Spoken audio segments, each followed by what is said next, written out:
What's up guys, ngayong araw nga pala, habang ako ay gumagawa ng walang kwentang vlog, dito ay nadatnan ko ang isang katutubo na gumagawa ng isang balisong.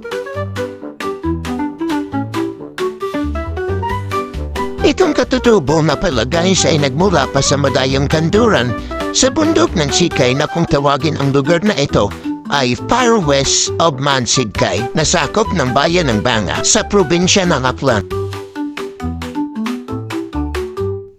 At nang tanamin ko na siya kung para saan ang kanyang ginagawang balisong, ang sagot niya sa akin ay gagamitin daw niya ito sa kanyang pamangaso sa idog.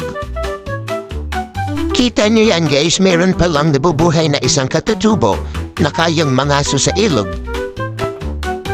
At dahil ganan ang naging sagot niya sa akin ay bigla ako napaisip at napatanong mulit sa kanya kung ano ba ang kanyang mga huli, bakit pangangaso at hindi pangingisda ang kanyang ginagawa sa ilog.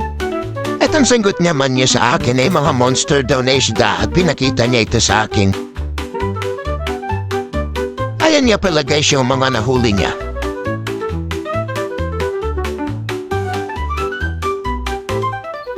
Grabe, nakakamangha pala itong katutubo. Ibang klase yung mga naging huli niya.